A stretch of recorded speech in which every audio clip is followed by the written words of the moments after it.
करें। मंत्री जी जो ये कर रहे हैं ये देश के लिए अच्छा नहीं है। तिहाड़ जेल में बंद दिल्ली के मुख्यमंत्री अरविंद केजरीवाल ने कोर्ट के सामने नई मांग रखी है। उन्होंने याचिका दायर कर ये डिमांड की है कि वकीलों के साथ की मुलाकात की अवधि बढ़ाई जाए। केजरीवाल ने दिल्ली कोर्ट में याचिका दाखिल की है, जिसमें कानूनी बैठकों की संख्या बढ़ाने का निर्देश देने और हफ्ते में 2 के बजाय 5 बार मिलने की इजाजत मांगी है। शुक्रवार को इस मामले में सुनवाई हुई। हालांकि इस दौरान ईडी ने केजरीवाल की मांग का विरोध करते हुए कहा कि जेल में केवल इसलिए स्पेशल ट्रीटमेंट नहीं दिया जा सकता क्योंकि केजरीवाल जेल से सरकार चलाना चाहते हैं। ईडी ने कहा केजरीवाल को विशेष अधिकार दिए जाने से इसका गलत इस्तेमाल हो सकता है और वो अपने वकीलों के जरिए आदेश जारी कर सकते हैं। ईडी की तरफ से पेश वकील जोएब हुसैन ने कहा केवल इसलिए कि कोई व्यक्ति जेल से सरकार चलाने का विकल्प चुनता है उसे एक्सेप्शन नहीं माना जा सकता और उसे विशेष अधिकार नहीं दिया जा सकता। ईडी की ओर से पेश हुए हुसैन ने बताया कि कानूनी बैठकों का परामर्श के अलावा दूसरी चीजों के लिए भी दुरुपयोग किया जा सकता है। उन्होंने ये भी कहा कि ऐसे बयान हैं जिनमें कहा गया है कि आदेश वकीलों के माध्यम से पारित किए जा रहे हैं। हुसैन ने ये भी तर्क दिए कि 5 कानूनी बैठकों की अनुमति देना जेल मैनुअल के खिलाफ है। केजरीवाल की ओर से क्या कहा गया?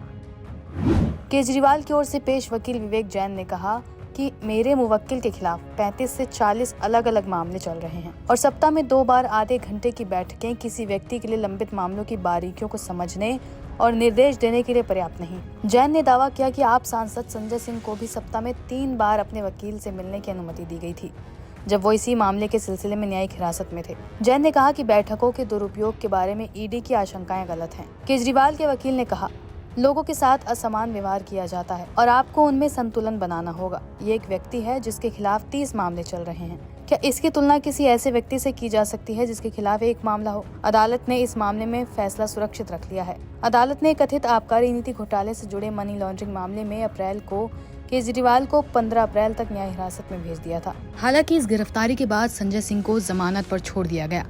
वहीं आतिशी ने शनिवार को प्रेस कॉन्फ्रेंस कर ईडी से सवाल पूछे और बीजेपी पर निशाना साधा। बीजेपी के अलायंस पार्टनर टीडीपी से शराब कारोबारी खुद चुनाव लड़ रहे हैं, तो क्या उस चुनाव में हो रहे खर्चे को ईडी इन्वेस्टिगेट कर रही है? तो मैं ये चाहूंगी कि ईडी जो रोज रोज प्रेस रिलीज देती है, जो रोज मीडिया में स्टोरीज देती है, आज हमारे इन 5 सवालों का जवाब दे। और अगर ईडी वास्तविक तौर पे भ्रष्टाचार की जांच कर रही है, वास्तविक तौर पे मनी लॉन्ड्रिंग की जांच कर रही है, वास्तविक तौर पे एक इंडिपेंडेंट इन्वेस्टिगेटिंग एजेंसी है, तो फिर वो भारतीय जनता पार्टी पर, उनके अलायंस पार्टनर टीडीपी पर जांच शुरू करे और उस जांच का पूरा खाका इस देश के सामने रखें।